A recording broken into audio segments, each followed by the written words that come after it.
when we look at sleep, we look at what you're doing during the day, because that ultimately drives the behavior at night. So it's two sides of a coin. And so in addition to sleep, Andy, I've had experience working in business improvement roles. I've got a background in business and engineering as well. So we try to marry all these things together. So we take a holistic view or look at it. And similarly with elite athletes as well, we don't just look at what they're doing when they shut their eyes. We look at what's happening during the day with the scheduling of training. We look at the training loads. We look at the travel, the direction of travel. We even, sometimes we'll get into the personal life stuff to make sure that there's no external factors that are affecting their performance as well.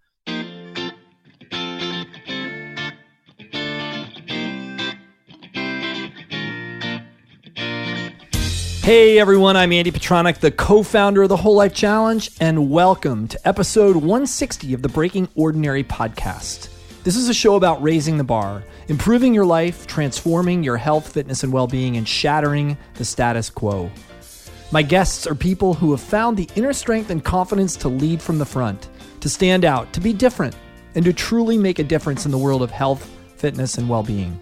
Their stories will astound, inspire, and inform, and will help generate ideas that spring you into action. Thanks for being here. Thanks for being a listener. Thanks for tuning in. Thanks for being my core audience. I'm just super grateful that anybody tunes into this. I started this in my little studio, and it's really amazing to me that the world of podcasting has opened up such a broad capacity to have deep conversations with people about things that they are super excited about, are super experts in, and bring these conversations to the world, bring these conversations to light. And hopefully this channel, this podcast is doing that for you. That's why you're tuning in, right? Today, my guest is Dr. Ian Dunican. I didn't call him doctor the entire podcast. So it was funny. In my research afterwards, I discovered that he's a doctor. He's one of the most down-to-earth human beings I've spoken with. In fact, in the 15 minutes prior to starting the actual recording of the podcast, we probably said back and forth to each other every curse word in the book, just because it's very natural for both of us to use four-letter words in our vernacular. And then we decided it'd probably be better off to scratch that as the start of the podcast and start fresh. Although I kind of wanted to include that. So it's kind of funny. Ian is an anti-fatigue and sleep expert. He works with professional athletes, elite sports teams, shift workers, unions. He helps people develop strategies for optimizing performance. And he really brings to light in our conversation how every aspect of your life is connected to how you sleep. Like how you check your email over the course of your day affects your sleep, because it affects how you engage in your email in the evenings. And how you engage in your email in the evenings affects the time you go to bed. It affects the blue light that's telling your eyes to stay awake or to go to sleep. It's really fascinating when you open up this Pandora's box of the things that affect your ability to get good and deep sleep at night, how the things during the day, all the things during the day that affect that.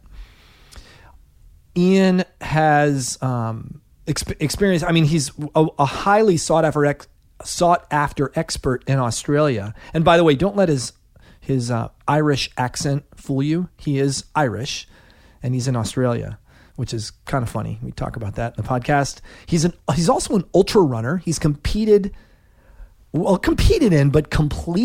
importantly, the Leadville 100-mile race, which is a continuous off-road foot race in the Colorado Rockies. He's done ultra runs all over Australia. He does jiu-jitsu. He's a regular speaker at universities and international conferences. He's an all-around super duper expert in the area of sleep. And, for me, sleep is one of the most overlooked pillars of health.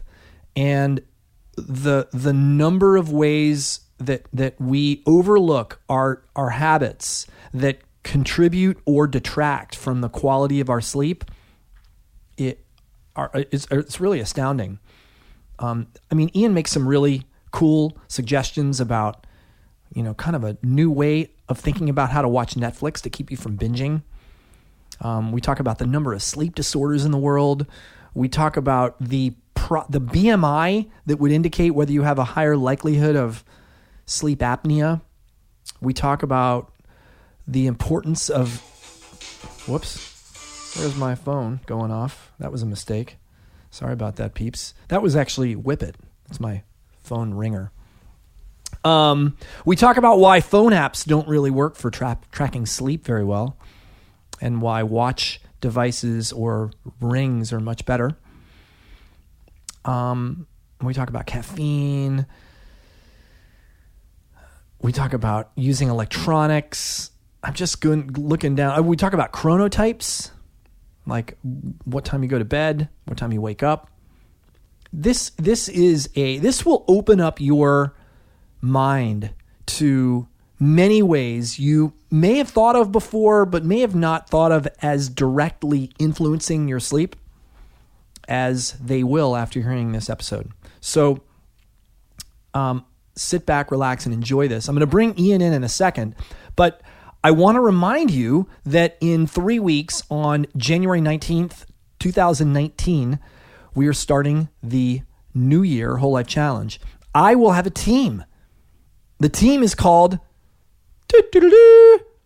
Breaking Ordinary. Is that a surprise? Considering that's the new name of the podcast, I wanted to promote that, and I wanted to invite you guys all to join the team. So join us in the Whole Life Challenge. It's a 6-week adventure to see how much of an impact you can have on your body, your fitness, your lifestyle habits, and join us. It is an adventure. We have a pretty good sized team every time we do the challenge, and I'd love to have you in it with me. And that's all I got. Let's get right to it, shall we? Let's cut to the chase and bring in Dr. Ian Dunican. 3, 2, 1, here we go. So, Ian, welcome to the Breaking Ordinary podcast. It's great to have you on. Thanks very much, Andy. It's good to be here. I've heard a lot about this podcast. I heard you have millions of listeners, and I'm hoping this is going to make me more famous than if I was on Joe Rogan. I have trillions of listeners. I mean, I am the most listened to podcast on the planet, actually in the solar system. Rumor has from my good friend Elon, he has a space company. He said that he puts episodes of your podcast on a memory stick and puts them on his rockets when he sends them into space, just in case aliens find them. Is that true? That is 100% true. Yes, absolutely. I love it. So I love it. Think big. You might want to change my introduction: sleep scientist and amateur comedian. Yeah, that's right. That's right. Well, I don't find it funny. I think it's totally serious. Like these podcasts are worth doing that for. So come on, it's good stuff. I'm very intrigued by the topic, the sleep topic. It's funny. It's a conversation that I have with my wife all the time about sleep, and I've trained myself to. I used to be able to. It's funny. I keep stopping myself. The more sleep I get, the more sleep I need, and it's a weird thing. But I'm very much aware of when I'm not operating at peak performance. I feel it, and I know that I need to get to bed by 9 or 9:30 because I get up at 5, and if I don't, I'm just a mess. And I think sleep is probably one of the most overlooked. Both culturally and, individually. I think culturally I remember my aunt telling me back when I was 10 years old, sleep is just a waste of time. I mean, I wish we could just never sleep because then we could get so much more done. And, it's just a mentality and a mindset that I think it's time. It's run the course. It needs to be gone, but it's not. And that's why you're here.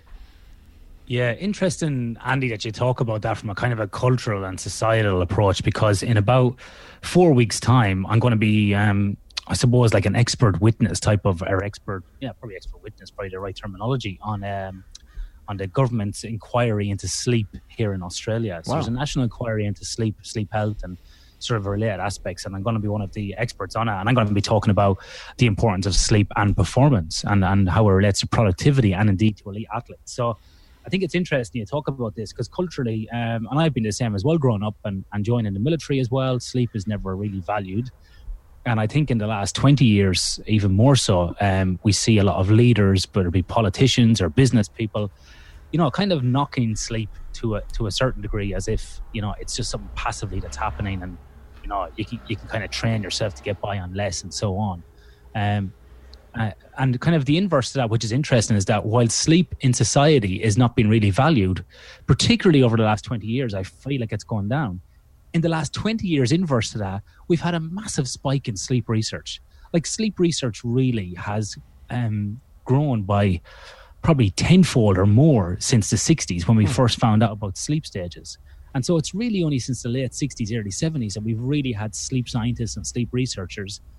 And it's really only over since about 2008, since we've had a kind of an increase in sleep and performance for athletes research as well, where we've had a massive spike. So we're still very, very young. We're in this kind of toddler phase of research in sleep.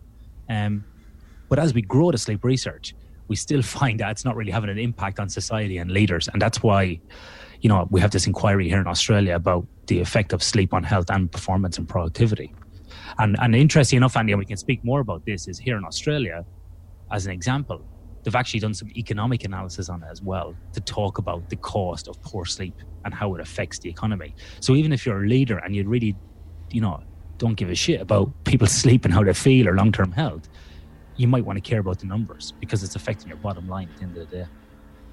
Why do you think it is that seems to be an inverse relationship between sleep research and the amount of sleep the world's getting over the last 30 or 40 years? Well, this is just my opinion on this. So I know there's probably some people there with a notepad writing this down going, right, I'm going to catch them on this one. This is right. completely my own opinion. I think, number one, as scientists, we're absolutely crap at communication. That's first and foremost. Right. I think most people in the scientific community are pretty bad at communication. The metric there is to publish. It's in a self-fulfilling prophecy loop where we're just publishing to appease our peers and meet a metric for the university. I think there's heaps more we can do in terms of communication. And that's why I have a podcast. That's why I write some blogs. That's why I've done a TEDx talk, other podcasts. I'm trying to kind of spread the message as much as possible and translate my research into everyday application. So that's first and foremost. I think the second thing is that research money is probably being dwindled down. We don't have as much research money, as a percentage of our population, or the actual problem. I think that's another factor in it as well. And the other factor is that just the rate of change in the community or in business is absolutely astounding. And we look at like GDP, gross domestic product, increase in certain places like China in double-digit figures.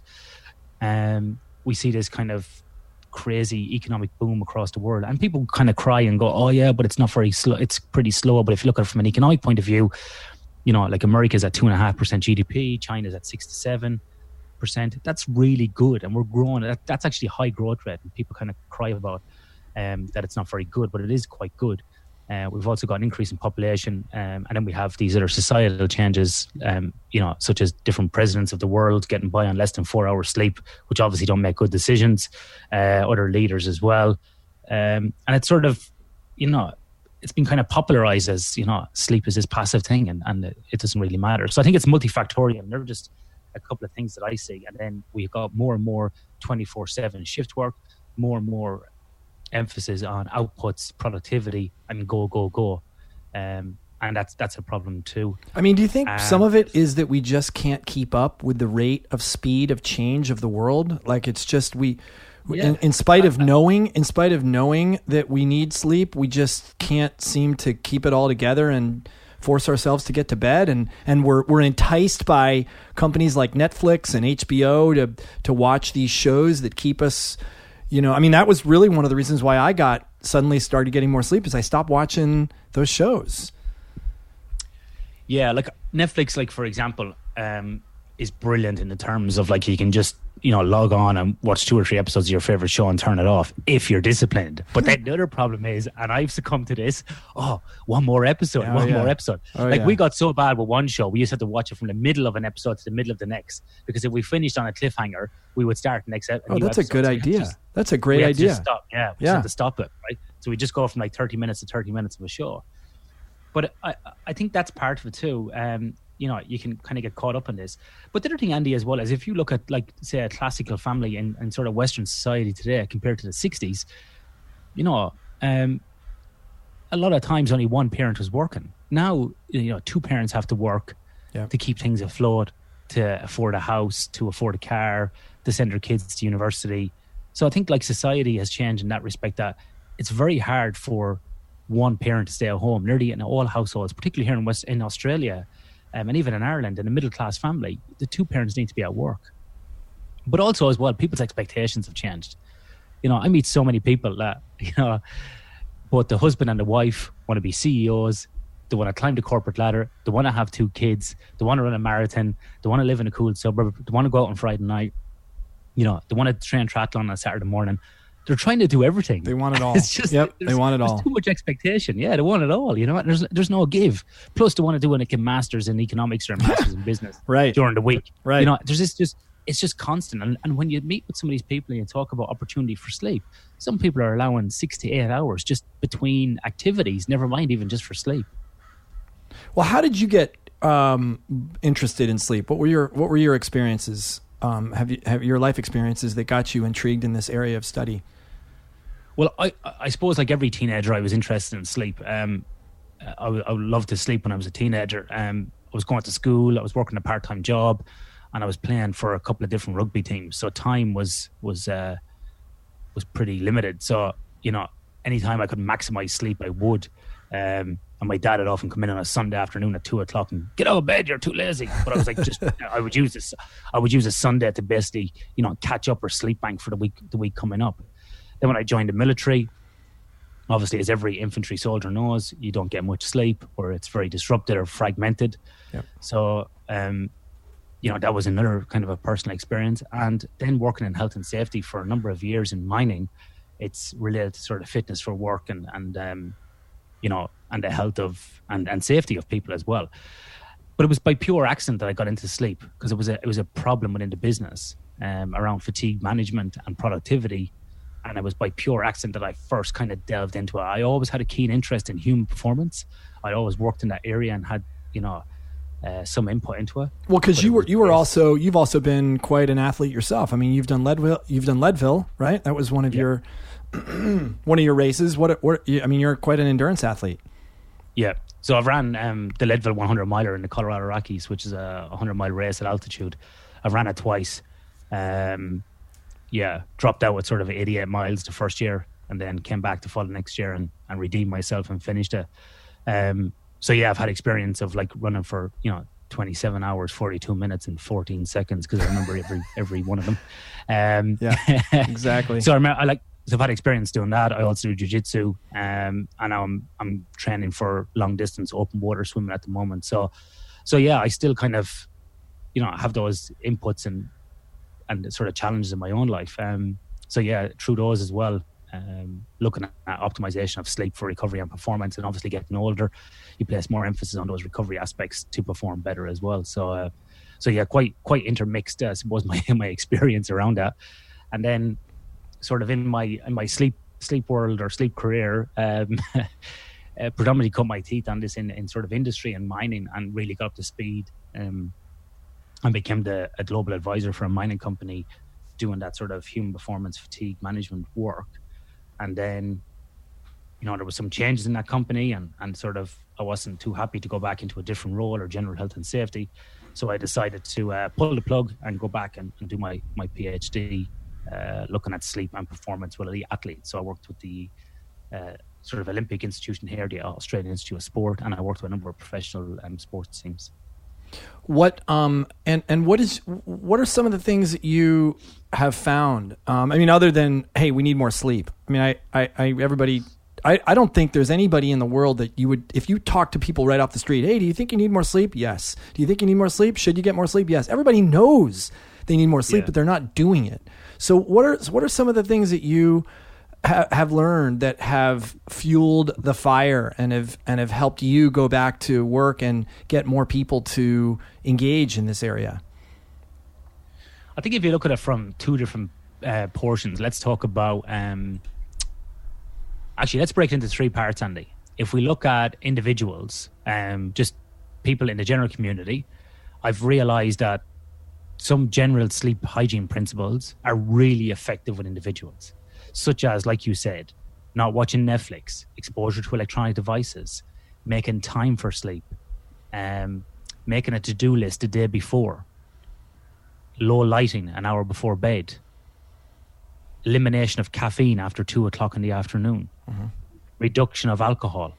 Those type of small sleep hygiene principles and practices make a vast difference to people. Like it's crazy. Some people are getting an extra hour to an hour and a half per night. So that's one thing I've definitely found with sort of general population. If I look at industry and business, where we get the biggest bang for our buck is actually under organizational design. So when we use what's called biomathematical modeling, which is as the name suggests, it's biology and mathematics together in a modeling software, where we analyzed shift and work patterns and sleep patterns, and we put all that information together. When we redesign or look at the rosters for opportunities for improvement or the work pattern, by virtue of making some slight tweaks and changes, we can decrease risk and increase productivity very quickly. When we bring the two of those things together, when we look at sports teams, we get some big improvements as well. But for amateur athletes, professional athletes, there's a couple of things where I've seen can make a massive difference. The first off is looking at sleep disorders. A lot of athletes will have a sleep disorder and they won't even know it.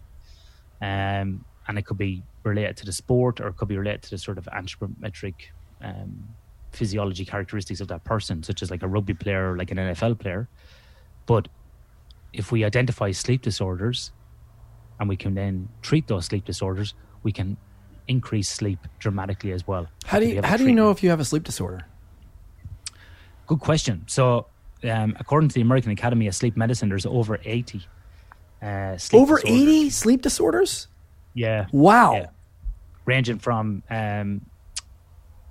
sort of breathing disorders through to movement, through to insomnia. There's a whole host of them. So the best way to do it is to get a sleep study in a laboratory, which is called a level 1 polysomnography, which is the gold standard to assess for a sleep disorder. Now, not everybody needs that,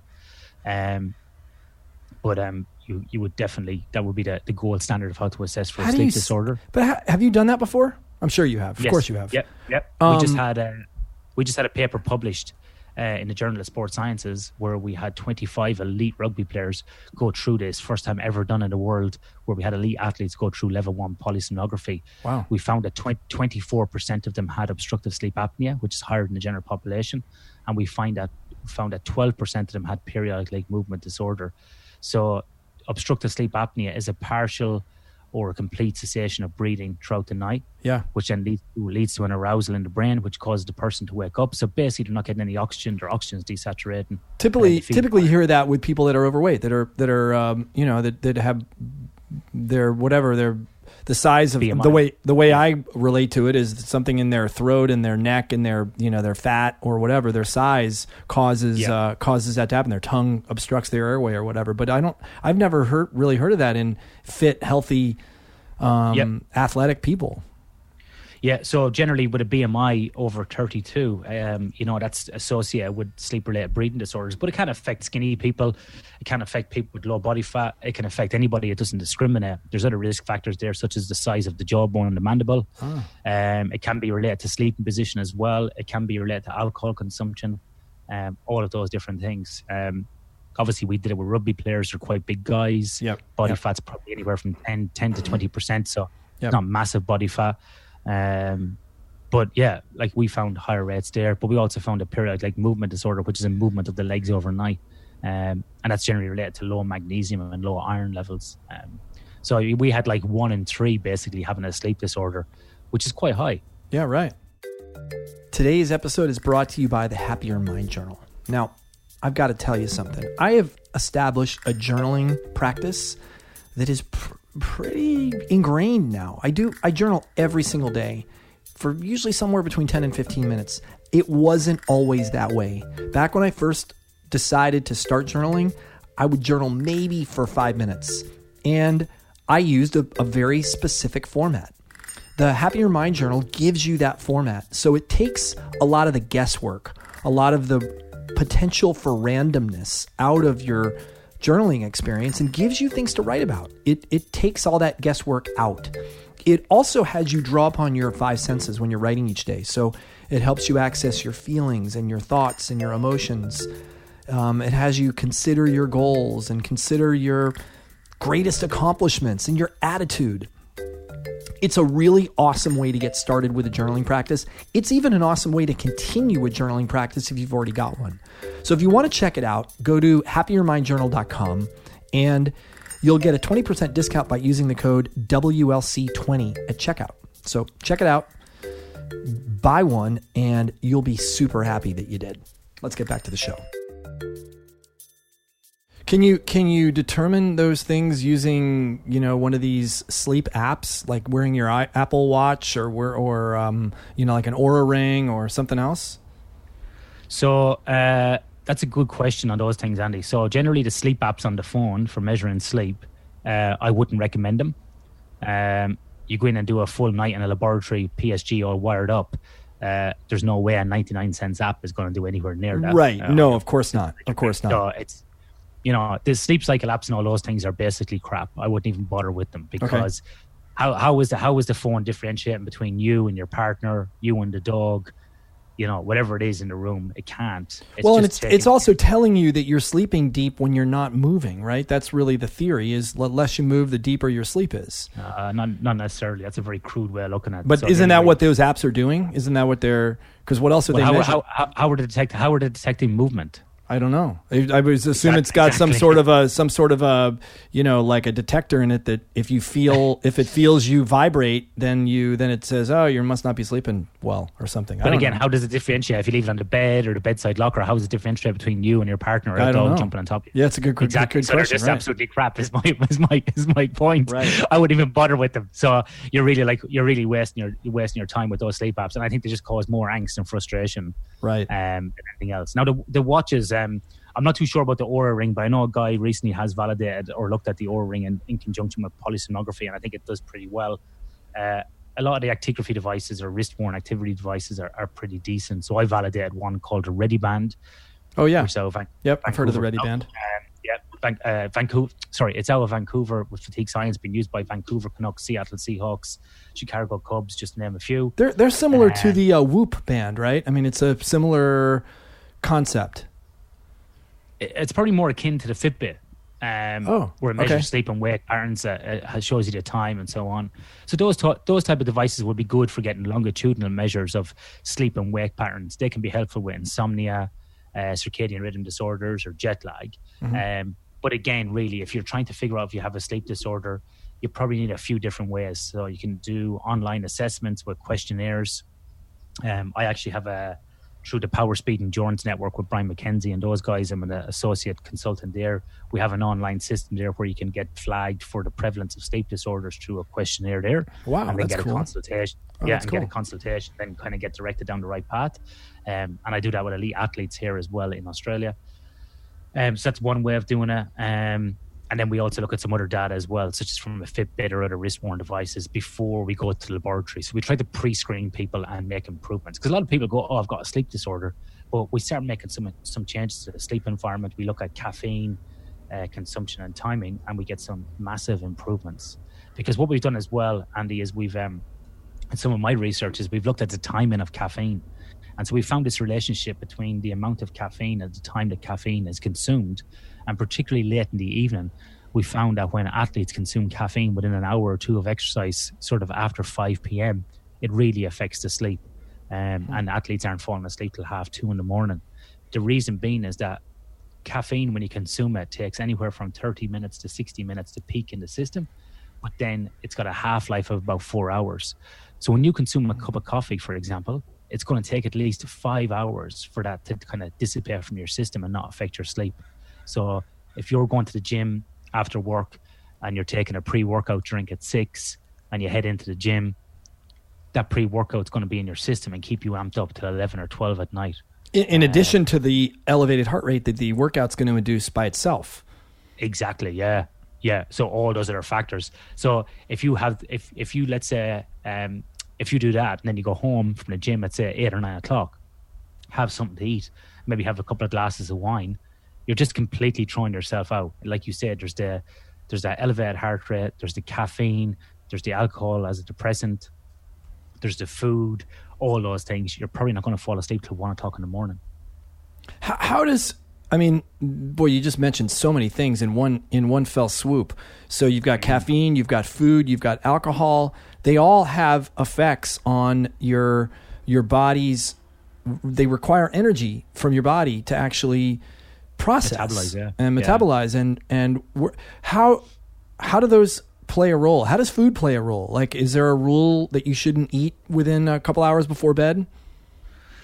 Yeah, so it depends on the athlete or the person and what they're trying to achieve, what they're trying to, what sort of diet they're on and so on. But as a general rule, we would say that if you eat within 3 hours of sleep, you may have discomfort trying to fall asleep. So some people who have a big, massive, heavy meal, they might feel, sleepy, lethargic, but they have trouble actually falling asleep. So they'll just kind of lie there, processing this, which may happen, Christmas Day after eating a big turkey or whatever it is. People just kind of lie around, but they can't kind of fall asleep, but they're just kind of full.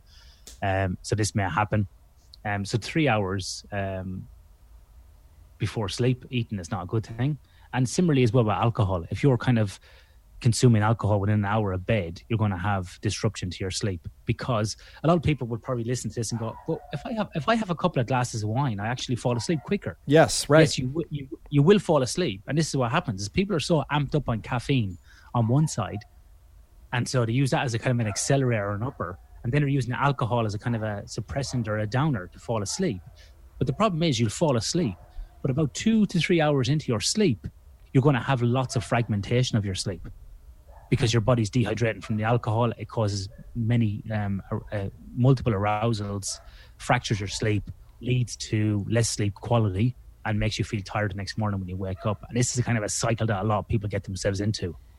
And we see this a lot even in, we'll say, a middle-class professional. They get the kids to bed, they have dinner, they sit down, they put on Netflix. While they're on Netflix watching that, they could be answering some emails on their phone, so they're artificially increasing cortisol. Yep. They've got lots of caffeine from the day to try to get them through. They maybe had pre-workout at the gym. They're having a glass or two of wine. They're exposing themselves to electronic devices. The show is really stimulating. They're watching Game of Thrones. They're on the edge of their seat. So it's really like a quintuple whammy. You got like 6 or 7 things you're talking about that are all causing sleep disruption. Exactly, yeah. It's all of those things that's happening. And so particularly like we find people who jump back onto email in the evening, sort of after dinner, once the kids are at bed. Some of these people are really getting themselves hyped up. Because invariably they're going to get an email from some asshole that's going to make them feel frustrated. Totally right. They're going to want to respond to that, or to go to bed thinking about that email. So I'd really say to people, look, you're best off not going online after dinner. You're not really catching up on email, So for some people, we actually look at complete time management as well across the week about when you should answer emails, when you do work on things. I'm a big advocate of making a to-do list the night before for the next day, and doing that in a paper-based format as well. So you're kind of dumping down all these things on paper before you go to bed. And a lot of people like that kind of tactile feel of getting the pen and paper and writing it down, as opposed to jumping on a laptop and making a to-do list. Because if they jump on the laptop, then they're going to start looking at emails or surfing the web or whatever. And looking at Facebook or scrolling through Instagram is not as bad as doing emails. But if you can stay off it for at least an hour before bed. Well, unless your email, your Instagram feed or your Facebook feed is politically charged and it causes you to, get amped up in and embroiled in political conversations or whatever is a charged conversation for you. I mean, that could be horrible. So it's interesting that you say that, Andy, because I actually just about 4 weeks ago, after recording a podcast on my own podcast, Sleep for Performance Radio, with a guy called Kieran O'Regan from Ireland, he was telling me about a book called Deep Work by a guy called Carl Newport, who's a computer scientist. who's probably only 35. He's not like he's an old grumpy guy, but he advocates like getting off social media. So I didn't get completely off social media, but I took Twitter and LinkedIn off my phone, and my productivity has gone through the roof in a month. So much so that I've been able to reduce my work hours by 1 day a week. Wow. Yeah. So now I just log on to see Twitter once a week and LinkedIn once a week. I'll get in there and I go in for 5 minutes and look at it. In addition to that, I took Facebook off my phone and I just log in once a day and look at Facebook through a web browser. And it's completely, because I would find myself in between tasks or taking a break, and I start getting in Twitter wars and listening to assholes and responding to them. And I start getting all frustrated, and it would make me hyped up, and I would turn into this lunatic screaming into the ether on Twitter. Wow. And taking them off. Yeah, and I've reduced nearly a day a week from getting off it. And it's not affected my business. It's not affected me negatively. It's actually made me feel better. Yeah. And I've actually started winning more work in my business. So wow, I feel that's huge. Yeah. Carl Newport is the guy's name. I hope I'm getting that right. I think it's called, he's got a TED Talk. I think it's called Deep Work, is the name of his book, and he's got a TED Talk on it as well, TEDx Talk, yeah. And his message is about social media. Am I getting that straight, or is that not related? That's one of his many messages. Yeah, he's got other things as well. I've actually ordered his book, but one of his things is to get off social media. He says it's not actually doing you any good, really, to be on social media, you know. Yeah, I recently realized that the little notification badges on my home screen were causing me regular disruptions to my stream of conscious thinking, my ability to be in the present moment. And I turned off those notification badges, and that has had a pretty decent impact. Now, I didn't measure the impact, but I know that I'm not. It's really amazing how those little red badges with numbers on them literally cause just immediate an immediate reaction on my end. Like, I want to do something when I see that badge. Did somebody like my post? Oh, did somebody email me back? Oh, did somebody I got a message. I better check it out. One of my buddies calls it, other people's priorities. All those emails that are coming in and all those Facebook posts that are coming in, and they're other people's priorities. They're not your priorities. And it's been really effective for me to turn that stuff off. So one of the things, Andy, that I've reinstated, which I used to do years ago and I've reinstated now, I only check my email Tuesdays, Wednesdays and Thursdays from 7 a.m. to 10 a.m. And what's led to that happening is people now have been ringing me because they'll see the message and then they'll go ring me and they'll actually have a conversation. So if they really need something, other than that though, then I'm allowed to free myself up to actually work on projects. Another thing I do as well is I turn off the Wi-Fi if I'm writing on Word, if I got something to do, and I'll set a timer for 30 minutes, and I'll go, right, I'm just going to write here offline for 30 minutes, and I'll mute my phone. Yep. That's another one. And then like airplane mode in, it's fantastic. Well, I'll just put it on silent, because if my wife needs to call me for some reason, that's a priority for me. Right. So I'll leave that on. So, that's kind of an example of some things as well that free me up. A lot of people, Andy, will say, yeah, but I need to look at my email in case I need to react to something.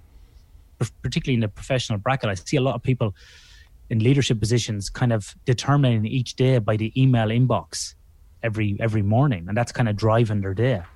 Like, if you're in that position where your whole workday is being driven by your email inbox every morning, well, then you're not working at the right level. So you're just really not working at the right level. So you need to be a bit more strategic and planned and have a proactive approach. And there's emergencies and there's so on. But and people kind of might be listening to this going, what is he talking about? Like, what's this got to do with sleep? Well, it's got everything to do with sleep, because when we look at sleep, we look at what you're doing during the day, because that ultimately drives the behavior at night. So it's two sides of a coin. And so in addition to sleep, Andy, I've had experience working in business improvement roles. I've got a background in business and engineering as well. So we try to marry all these things together. So we take a holistic view or look at it. And similarly with elite athletes as well, We don't just look at what they're doing when they shut their eyes. We look at what's happening during the day with the scheduling of training. We look at the training loads. We look at the travel, the direction of travel. We even, sometimes we'll get into the personal life stuff to make sure that there's no external factors that are affecting their performance as well. So even though we're focused on sleep in this sort of research area or in business, we're looking at this as a holistic, solution. How do you know where to start? Like if you're a person listening to this podcast and you're hearing about all these things that you do, you got to go to a sleep lab, you got to look at your entire life. It sounds a little overwhelming, perhaps. Where do you, if you had just a friend of yours come to you and say, hey, Ian, I'm noticing that I'm not getting enough sleep, or I think I'm not, I don't really know. Something's up, I'm not recovering very well. Where do you tell them to start? And how do you, other than going to see you and other than going to a sleep lab? Yeah. So the first thing I said to them is, I first asked them is, do you feel tired during the day? And are you performing as well as you want to perform? So some people go, I don't feel tired, but I'm not performing. I go, okay. So that's good. Like that's a good start. Or vice versa. The other way around, they're sleeping really badly, but they're still performing, but they want to do something better. They want to get, so we kind of generally ask them kind of where they're at and what the problem is. Well, do people even know that they're not performing well? Because I would imagine that at some point you just get used to what you think is normal, and your normal has changed to what it could be if you were getting enough sleep. So how would you even know? That's a good point, Andy. And that you've preempted what I was going to say, is that a lot of times when we look at one aspect or one side of that coin, we find out that the other side of the coin actually isn't working. So what I try to do is we look for the area where we can make the improvement. We kind of asking the client about, where you want to make the biggest improvement. And then we work back from there and we use positive language as opposed to negative. So, what's your goal? What are you trying to achieve? I want to run a marathon in 6 months. All right. So to run a marathon, you got to train X amount of times during the week, for example. What's your plan? What's your work? Okay. And then we might reverse engineer it and go, look, you've only allowed for 6 hours here of sleep on Monday. You've got 10 hours here on Tuesday, 8 hours, 6 hours, 4 hours. Look, we need this to be, then we'll start working on opportunity for sleep. And then we'll start measuring the sleep and how much they're getting as well. So that's an example of that. So the answer is really, I'll pull on any lever possible that's going to get the person engaged, because we're looking at an entire cycle of what's going on. Now, if someone comes to me and says, look, I'm overweight, I'm not sleeping, I'm tired the whole time, I'm waking up throughout the night, then I'm going to go delve right into the sleep aspect with them. Yep. And we're going to start collecting some sleep data. And one of the first things we ask them to do is record their self-reported sleep, although it's not great and people are pretty bad at self-reporting sleep. We generally then get a kind of a pattern of what's going on, because a lot of times with people, it'll be, I went to bed at Monday night at 9 o'clock. I got up at 4 in the morning. I went to bed on Tuesday night at 12 o'clock at midnight. I got up at 5 in the morning. I went to bed on Wednesday at 7 p.m. and woke up at 3 in the morning. Straight away now we see a disruption. We see no discipline in the time to go to bed or the time to wake up. So we'll try and get some discipline around the time to go to bed, for example. So it really depends on, what the client wants to do. Because there's no point in me saying to somebody who's grossly overweight, "Oh, let's not worry about your sleep. Let's get you training for a marathon." It's just not going to happen. Yeah, right. So we pull on the lever that the person wants, and then we work through a series of self-reported data, questionnaires, maybe putting on actigraphy, such as like a Fitbit type device on them. And then once we have some longitudinal measures over a month or so, if they're still having trouble, and we've gone through all these different sort of individual strategies, and we've looked at everything about optimizing the day and the night, if we still think there's a sleep disorder, then we go to a sleep laboratory and we work with a sleep physician to have them assessed. And in general, I would say 1 in 10 people I see goes through to a sleep lab. And out of those people, then maybe, 30 to 50% of them will have a sleep disorder that needs ongoing management. Okay. Is there a right time to go to bed? That's one question. Is there a right amount of sleep that people should be shooting for? Interesting question. So to answer that question, you have to look at what's called a chronotype. And this is something we do through that assessment with power, speed, endurance as well. We look at your chronotype. There's 3 different types of chronotypes. There's, in general, there's what's called a lark. You like to get up early and go to bed early. There's an owl. You like to go to bed late and get up late. And then there's a kind of an intermediate or a neither, a person that can kind of be in the middle. And that's classically a person who will go to bed at 11 p.m. and get up next morning at 7. Most people, and when I say most people, 95% of the population or more are going to fall between 7 to 9 hours of sleep is what they need per night. If you heard Matthew Walker on Joe Rogan's podcast, he speaks about this, and you look at the data, less than 1% of the population, and that's, overestimating probably, can get by on less than 6 hours sleep a night and perform effectively. Then you may have some people who need more than 9 hours sleep. More than 9? Some people may, yeah. I mean, I can't sleep. I mean, I don't even know if I could sleep 9 hours straight. I'm sure I could, maybe. I'm not sure that I could. Yeah, so it depends on. Number one, it depends on your chronotype about what time to go to bed. So somebody with a lark chronotype probably going to go to bed somewhere between 8 p.m. and 10 p.m. That's me. Yeah, that's me. And an intermediate's probably going to go somewhere between 10 to 12, and an owl is going to go anywhere from sort of midnight till 2 in the morning. Now were those God-given genetic, like you just have them and you can't change them, or like? For some people they are, and for other people it actually changes through age. So if you think back when you were a teenager, Andy, 2 years ago. Right. If you think back to when you were a teenager, it was so hard for you probably to fall asleep early in the evening. You would come alive at like 8 or 9 o'clock at night, yes. And you could be awake at 2 in the morning. Yep. Well, that's what happens to teenagers. We become owls as teenagers, and we like to stay up late and get up late. Now, when you pass sort of, early 20s, then you may revert back to an intermediate type or a lark type. That may happen. For me, I was an owl, and then sort of my late 20s, early 30s, I was more like an intermediate. And now in my 40s, I'm getting back more to a lark, where I like to get up early and go to bed early. I mean, some of that is so funny you say this, Ian. Some of that to me feels like my environment. Like I was a Marine, so I didn't really have much of a choice. I was getting up early. I mean, boot camp, we were up at 3:30 in the morning, and I just had years and years of lark-like activity, and I wouldn't even know if my larkness now, it has anything to do with my genetics or just my habits.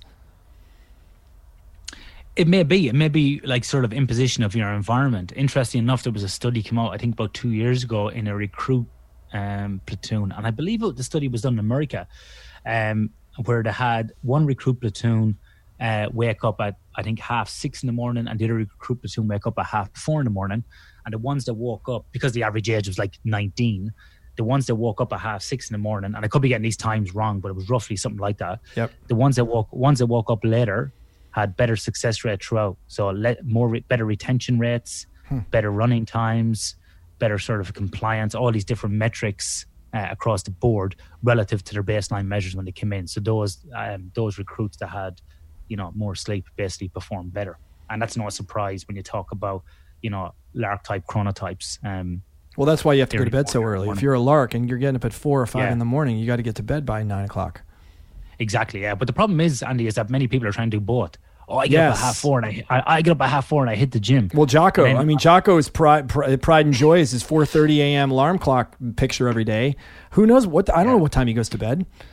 Well, I asked him and he responded to me on Twitter. He said like 10, 10:30. Now, Jocko could be in one of those people that's in the very low, less than 1% people that gets by in that sleep. Yep, also, right. Jocko might be one of those guys that has a massive heart attack when he's 60. Could be, right. Because he's had no sleep. And I don't wish that upon him or anybody, but, we see a lot of people who have a chronic sleep debt across their life, this can be an issue. The other thing as well is, you see Winston Churchill and Margaret Thatcher, these people they only slept 4 hours a night. But the dirty secret about these guys is that they nap during the day. Yeah, right. That's the other thing. Like, I've worked with people who only get 4 or 5 hours sleep a night, but they're getting an hour to 2 hours of napping throughout the day. That doesn't come out. Right. That never gets spoken about. So in a 24-hour period, they're probably getting 27 hours of sleep. So they have this what's called biphasic sleep, 2 periods. So that comes out as well. But we also know that people who have chronic sleep debt over their life, basically have more adverse health outcomes. So they're basically going to be sicker. We also see people who do a lot of shift work, particularly night shift, has also been determined now as a type 2A carcinogen by the World Health Organization. Wow. So if you're doing permanent night shift, wow, that's a type 2A carcinogen with breast cancer in women and prostate cancer in men. So, like, you know, there's no, I think Tim Ferriss says it right. There's no biological free ride. You know, yeah, right. No one gets out here alive. So I'm not saying that, you know, it's going to be the answer to all your problems. But if you're not focusing on sleep throughout your life, you may not perform well.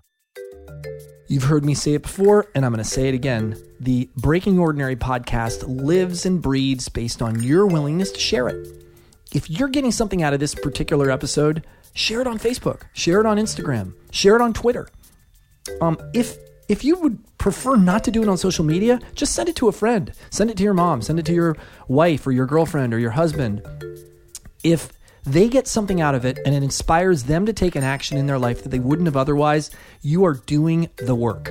That's the work that I want done. That's the whole point of this podcast, to bring ideas to people that inspire them to take action. Another way to do it is to go to iTunes and leave a review, because the more reviews we have, the more people will find the podcast. So the easiest way to do that is with a bit.ly link, bit.ly/Breaking Ordinary. Now let's get back to the show.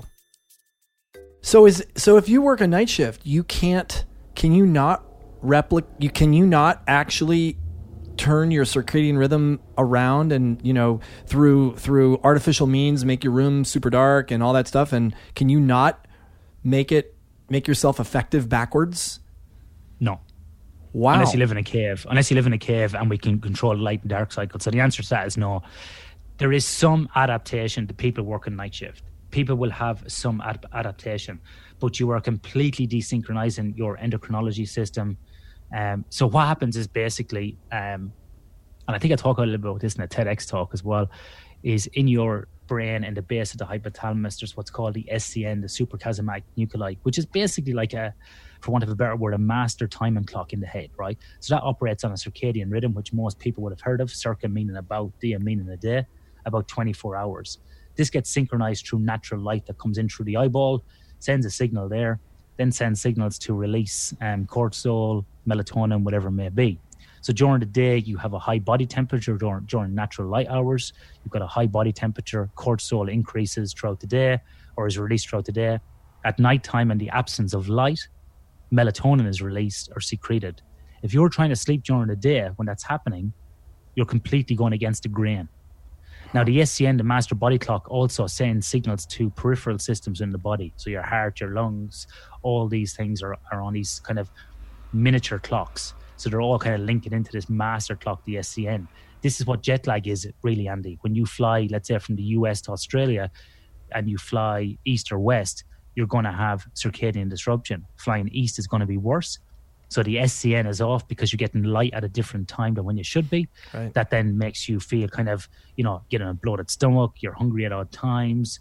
You're completely discombobulated, to use a scientific term. You're all over the shop and your energy levels are completely whacked out. And so every time you cross a time zone, it can take, for every hour you cross, can take a day to get used to that. So if you're in New York and you fly to LA, about a 3-hour time difference, it can be 3 days to get used to that. Or if you fly from, you know, New York to here in Western Australia, it's a 12-hour difference. It could take you up to 12 days to get used to that. And it's the same thing with shift work. Shift work is basically the same thing, particularly if you're a rotating shift worker. You're doing day shift, then evenings, and then you're doing night shift. You're constantly going to be disrupted. So you're going to have challenges with that.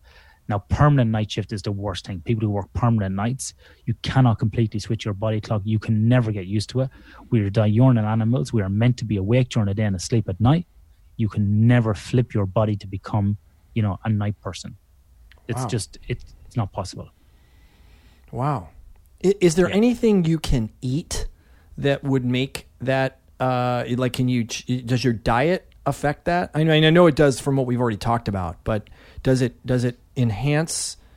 Is there a certain ratio of protein, fat, and carbohydrates that you can eat to enhance that, or with like dietary things?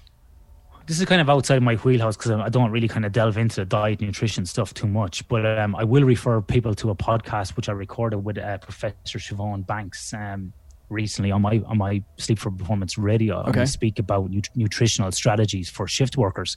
Now, what is very interesting on that, Andy, is that we find that people who work, she found that people who work on night shift, basically fasting was better for them. So the people who fasted throughout their night shift and only drank water had better cognitive performance, right, when tested. Then second to that, people who snacked throughout the night, small snacks like fruit, nuts, and had water as well, they had good performance too. The people who basically try to replicate their daytime meals on night shift, having big, heavy kind of lasagnas, pastas, big kind of meals, they had the worst performance. Wow, interesting. Which further goes to the point, because what you have there is you have a kind of a distortion of leptin and ghrelin, which is appetite regulation hormones, and so they're completely out of whack at nighttime as well, and so it's very hard for people working night shift or shift work to basically be satisfied. From a hunger perspective, if you have worked night shift before, you probably find around 3 o'clock in the morning, that's the time where you want like the greasy French fries, the high salty food, the junk food, so to speak. That's where you're going to start craving those. So that can be detrimental to that. Tomorrow as well, I have Shauna Halson. I'm recording an episode with Shauna. She used to work at the Australian Institute of Sport, and they've just released a paper looking at nutritional strategies for dealing with jet lag. But if you're to manage sleep with nutrition, you're not going to do it, to be honest with you. Right. It's not going to be, it's not going to be like, here, eat a turkey burger and that'll help you fall asleep in 2 minutes and you're going to be, solve all your problems. But you can modify your diet in some ways, it sounds like, to make it as good as possible, as opposed to, you're not going to solve your problem, but. That's right. But the biggest thing, Andy, I think to look at for people, if anybody's listening today, the biggest takeaway is make sure that your body mass index is in range. And it's a crude measure, but BMI between 18 to 25, if you have your BMI in there, so that's calculation with your height and your weight. Yep. If you have that between 18 to 25, you are massively reducing the potential for a sleep-related breathing disorder for yourself going forward. So getting that down into a reasonable range is one of the biggest things you can do in terms of nutrition. Now, whether you're doing keto or you're doing intermittent fasting, calorie restriction, whatever it may be, any of those strategies to get you down into that range is really going to help you. The problem is we get people with a BMI of 35 and they're like, yeah, but I'm just eating this, I'm just eating that. It's like, well, your BMI is still over, 32. You're going to have a potential risk here. So, So, yeah. I had, I don't know if you're familiar with Patrick McEwen and the Oxygen Advantage, the book he wrote. I am, yeah. But, since I read his book, I had him on my podcast actually about a year ago, and I've been taping my mouth shut at night, and I actually find that I am so adept now at breathing through my nose. I still tape my mouth shut because one of the things that stopped me doing is drooling all over my pillow, and I used to drool like crazy. But it's become a habit now for me to work out with my breathing through my nose, and I don't have any physical evidence that I'm better off, but I feel better. It's weird. And he, he's very convincing in his Buteyko breathing, education around how we really are. We're designed to be nose breathers, not mouth breathers. Well, it can be part of so people with sleep-related breathing disorder, you can use a chin strap to keep the mouth closed to kind of, with CPAP, continuous positive airway pressure, maybe if it's coming in through the nose. I'm not too sure. Let me put it this way: if you have a sleep-related breathing disorder and you just tape your mouth shut, you're not going to stop obstructive sleep apnea. So it depends on the type of obstructive sleep apnea you're going to have. Right. For some people, taping their mouth shut may help with mouth breathing, and it may make them feel more refreshed. Yep. But it is not a strategy for dealing with obstructive sleep apnea. Because it's still your airway is still going to obstruct, right? I mean, well, it is obstructed. Yeah. You obstructed it with the tape. You can't breathe. Well, it's more about the obstruction inside the neck. So it's more about the position of the head, where the jawbone is, where the tongue falls back. It's more about the fat. Actually, some people, it's just the fat deposit within the neck can be enough to do it. Well, when you get the sleep apnea, are both your nose and your mouth airways blocked off when you can't breathe? Are they both? It's more about the airway down in the throat as opposed to the nose and the mouth. It's more about down in the actual throat, where we have the blockage, and it can be positional as well. And sometimes when people lie on their back, it can be just basically the size of the tongue and the size of the mouth inside the kind of fat deposit will fall back and obstruct that as well. For some people as well, they may not be heavy, but the jawbone, just the shape of the mandible, is actually is affecting them. And we see this a lot of people with sort of Asian background. The chin kind of sits back in the head, and that actually stops it as well. For some people as well, it can be as sensitive as gaining 2 to 4 pounds can increase the prevalence of sleep apnea with some people. And like I said before, it could be just positional as well. So it's not kind of related to the nose or the mouth per se, but it's more about in the back of the mouth and down into the throat. Now, for some people, obviously, if you have a broken nose, deviated septum, you've got maybe issues with your teeth and so on, they could be all factors about how the oxygen is coming in or how you're kind of sucking in the air, so to speak. So that can be a factor as well. So how do you take all this information and apply it to your life? Like, what does your life look like? How do you keep yourself healthy, fit, sleeping enough, successful enough? What are some of your strategies personally? I live in a palace. No. You have servants. Well, I tell you what I have done. I live in a 2-bedroom city apartment. We used to have a lot of noise next door and around us, so we put a soundproof wall into our bedroom. So we invested in a soundproof wall in our bedroom. We invested in good blinds, so double blinds for the room as well, for the sleeping environment. And I also bought myself a really good Dyson bladeless fan to keep me cool, because my wife likes it warmer on her side. So the Dyson fan keeps me a bit cooler. I'm not sponsored by Dyson, but it's the best fan on the market, I think, for sleep. Yep. Because it's great. So that's in terms of sleeping environment. I stopped consuming caffeine after 2 p.m. during the day. As I've gotten older, because I like to do long distance running, I like to do jiu-jitsu and other things as well, I eliminated alcohol completely from my life about 6 years ago. Wow. Just to help with my recovery and my longevity and my sort of daily functioning. And in addition to that, I try to have a similar time going to bed, anywhere from sort of 8:30 to 9:30 every night, and I wake up consistently anywhere between 6 and 7 each morning. And then on the weekend, I'll probably go to bed earlier on a Saturday night. Like last Saturday, I went to bed at 7:20 in the evening and slept right through till 7:30 the next morning. Wow. Because on Saturday is my biggest training day. So last Saturday, I swam 3.5 miles and then went and did jiu-jitsu and sparred for about an hour.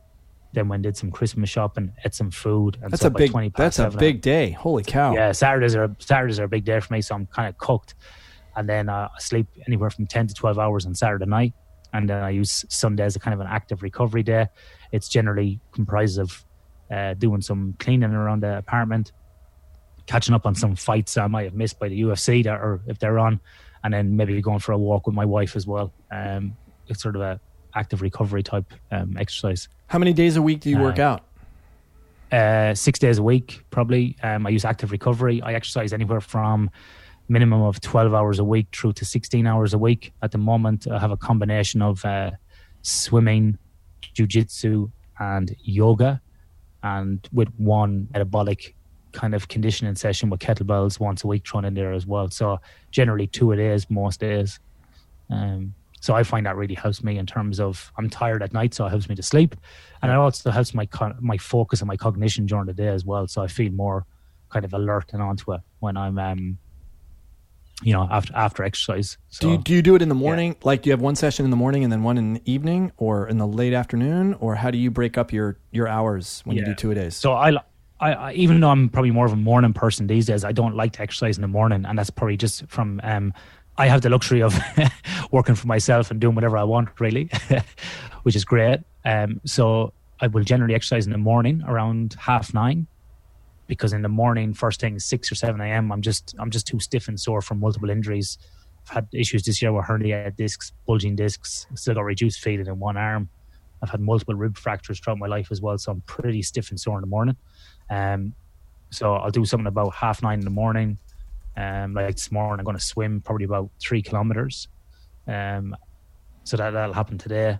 And then I will probably do something else then in the evening, anywhere from between 5 and 7 o'clock. So today, for example, is swimming in the morning, and then tonight I'm going to go to jiu-jitsu, and I'll do some technique, and then I'll do some sparring. That'll finish up around 6:30, and then I will delay my wake time the next morning to allow me to recover from that session. So I probably won't get up tomorrow morning until like at least 7 o'clock to allow sleep from that session, because I trained later into the evening.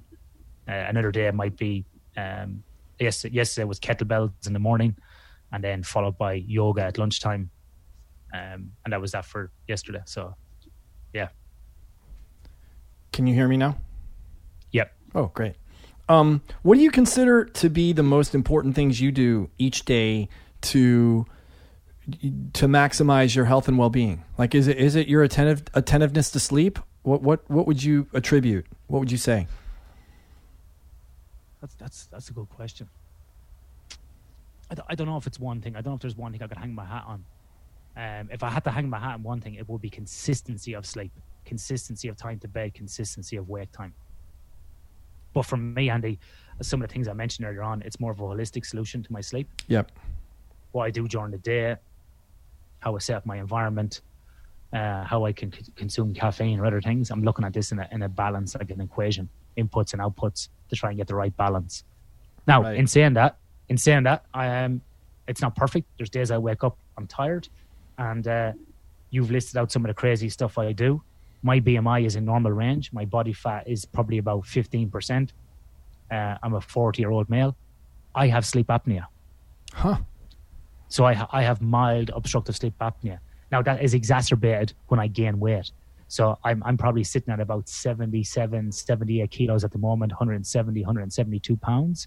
If I go up to like 178 or even 180 pounds, my sleep apnea gets really, really bad. So that small increase in weight, 6 to 10 pounds, can make a massive difference for me. That's really interesting. I didn't realize that those little changes can have such a big effect. Yeah. The other thing as well, Andy, which I suffer from as well, which is, and I don't normally kind of delve into my personal issues on a podcast, but I will say this one because other people may have the same thing. I also have trouble falling asleep. And for a lot of people as adults, you may have trouble falling asleep just from the type of personality you are, especially if you're quite active and driven. That's part of it. But also I have issues from falling asleep from being a kid. And so for anybody out there who's an adult with kids, be careful about how you promote sleep with a child, because it may affect them into their life. And so we see kids who basically, one, who grew up in bad neighborhoods. And we've seen studies out of America where there's lots of violence, shooting, noise, really affects people's onset of sleep and their ability to fall asleep. But also if the house is quite disruptive. So if you put a child to bed at 7:30 or 8 o'clock and tell them to go to bed, then you go downstairs and start playing music, having the TV blaring, you're laughing and joking, having friends around for drinks. You're creating more disruption in that environment, which may affect the child sleeping. Or if you go up and you abruptly wake a child out from sleep at like 10 o'clock at night if they're just falling asleep, or if you abruptly wake up a kid in the morning, but you may have long-term psychological effects on that child and their relationship with sleep. And we see that a lot as well. So yeah, there are other factors to be aware of. So I actually have got some sleep issues probably related to like how I grew up, but also probably from joining the military as well, being abruptly woken up, as you would know yourself from being in the Marines. Totally. Yep. People don't come and like squeeze your shoulder and go, "Hey Andy, it's 3:30 in the morning, Andy. Would you like to get up and do some PT?" No, they're not caressing. They're not caressing you awake. That's for sure. Yeah, It's like, get the fuck out of that bed now. What are you looking at? Blah, blah. And so you're running around in circles, with your arms flapping like you're about to take off, and you have no idea what's going on. My funniest story about waking up when I was in officer candidate school. Our wake up time every morning was 3:30. And there was one night, and we used to go to bed, and we wouldn't sleep under our covers because our beds had to be perfectly made in the morning. So we would have we'd have a poncho liner that we would cover ourselves with because we wanted our bed. We didn't want to have to make our bed. So there was one night when I have no idea what woke me up, but I woke up and I jumped out of bed. Didn't really even pay any attention to what was going on around me. I just jumped out of bed and I beelined for the head because you wanted to be first in line at the head because there was only a limited number of sinks. And so I started shaving, getting myself ready for the day. I don't think I took a shower, but I might have even taken a shower. And the person standing watch, there was always somebody up, and I think they called it fire watch. And he comes over and he's like, what the fuck are you doing? And I said, what do you mean, what am I doing? So let's go. Where is everybody? And he's like, it's 1:30 in the morning. What are you doing? And I mean, that's happened to me in other parts of my life, but it never got that far. It never got that, like I've woken up before and been confused about what time it was, but never to the extent of like getting up and getting ready for the day. And, like that was crazy. So you were what we call an extreme morning type there. Yeah, totally. God knows what time I thought it was. What, Ian, what do you consider to be your purpose, your mission now that you're in the place you're in and your expertise in sleep? Are you continuing? Is that your life's purpose going forward at this point? What do you, I'm glad you asked that question because a friend of mine is a Buddhist monk here in Perth. He was actually on my podcast and, he asked me that same question one day about 2 months ago, and my reply to him was, I don't actually know. But when I did sit and think about it, my purpose really is to promote the message of sleep and the benefits for performance. That's really what my overarching goal is, and that's what I want to be kind of remembered for, is that, not that I led a crusade, but I provided an avenue to translate research or translate this information to the general population. And that's why I have the podcast. That's why I interview people about things about sleep. And in between the episodes of my interviews, I have audio abstracts where I break down a scientific paper for 12 to 15 minutes and talk about how that relates to us. So yeah, my overarching goal is really to promote sleep for performance and health with people. That's what I'm trying to achieve. Gotcha. That's very cool. Yeah. Your goal is not to be on UFC anytime soon? As an athlete, as or a fighter, as a fighter. No, man, no. I don't think most guys over 40, with the exception, of a few, I don't think have any business in. Don't they have a veterans? Don't they have a veterans division? No, I don't think so. No. I'm kidding. I'm totally kidding. Who wants to watch a bunch of old guys going around with bad backs and bad shoulders and who?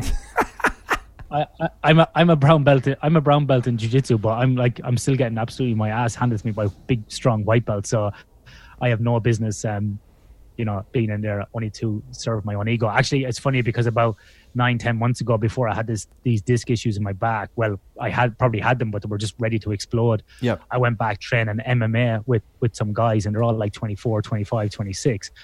And I was like, my wife was like, "What are you doing?" So you're like a 40-year-old man going in there training MMA, and I'm like, yeah, but I just want to go in there and show them that I still have it. Yeah, right. Of course. More like I'm still tough, I can still do it.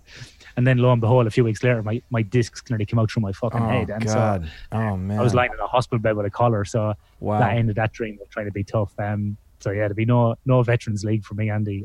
I'll just go in, roll every now and then, have a bit of fun, and try not to get murked in the meantime. Well, we know your the place to reach you is no longer on Twitter. How do people find you? How do they, if they have a question? I know you have your podcast. What are the best ways to engage with you, to ask you any questions they might have after hearing you on this podcast? No, you can definitely get me on Twitter, but I'm not going to check it every morning or every day. And I'm not going to get into a war. I'm not going to get into a war with you either. Right. So you can definitely contact me on Twitter at Sleep4Perform. That's the number 4. You can go to my website, sleep4performance.com.au. The new website should be actually launched in the next day or two, because I have a meeting today with my web designer, so we're trying to get that out in the next couple of days. Cool. There's free downloads there, blogs, links to the podcast about us as well. We're actually going to have sleep ambassadors as well. People there are going to promote the message of sleep throughout the world. You may know Danny Lennon from Sigma Nutrition. Danny's going to be one of those sleep ambassadors as well. Okay. You can also email me, Ian Dunican all one word, Dunican, at sleepforperformance.com.au. You can follow me on Instagram, Sleep for Perform as well. I'm on LinkedIn as well. Any of those methods you can get there. But if you want to go to the website, that's where you got the links out to everything, which is sleep4performance.com.au. And the podcast is Sleep for Performance Radio. And it's on iTunes and Podbean. Awesome. There's about 40 episodes up there now. Awesome. Well, I really appreciate you taking the time. I know there's quite a large time differential between Los Angeles and Perth. I'm glad we could work it out, and it was relatively easy to get this scheduled, which was kind of shocking. But West Coast America suits me. It's perfect timing actually, because it's, what is it? Is it a Wednesday evening for you? Yeah, it's 4:30 Wednesday. 4:30, and it's like 8:30 Thursday morning for me. So yeah, that's pretty good. Yeah, that's pretty good. Yeah. I don't think I've ever talked to anybody in Perth live, so this is a first for me. Well, there you go. And also as well, for your listeners out there who might be confused, why is that guy from Australia sound like he's Irish? Yeah, that's right. It is kind of confusing. Just in case we didn't get it at the start, I'm actually Irish originally, but been living here for about 15, 16 years and or a bit more. So that's why people get confused sometimes on podcasts halfway through to go, what? You like, one guy was interviewing me recently. He goes, "I love your Australian accent." I went, "That's because it's Irish." So yeah. Did that happen to be Ben? Did that happen to be Ben? Because Ben introduced me to you, and he told me. Yeah, he warned me. He's like, I told him he had a great Australian accent, and he's like, "Wait, that's not Australian."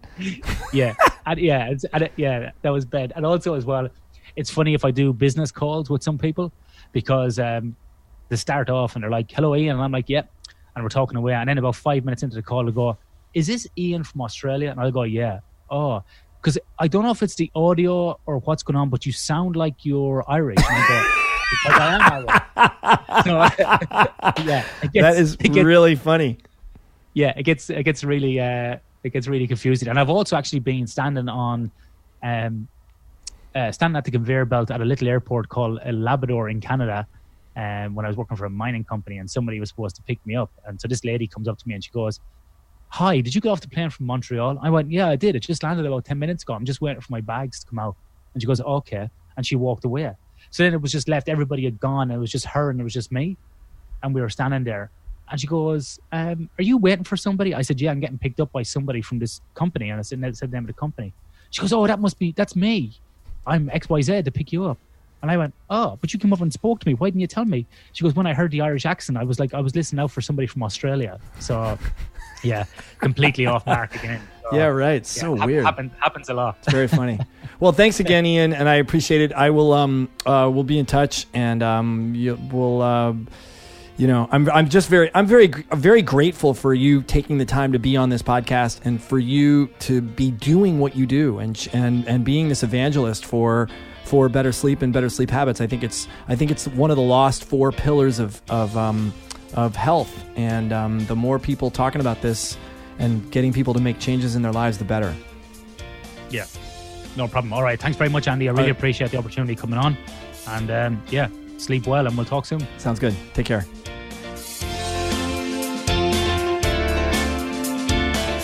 The Whole Life Podcast is produced by our podcast team: Winslow Jenkins, Becca Borowski, and Ernie Hurtado. You can find all of our episodes, links, and complete show notes at wholelifechallenge.com/podcast. The way that I've found is the best way to listen to podcasts is to subscribe, so that episodes automatically get delivered right to your mobile device. You can do that in any podcast app on your phone. And hey, if you like the podcast, please do me a favor. Go to iTunes and give it a 5-star rating. And recommend it to your friends. I'm Andy Petronic, and thanks so much for listening.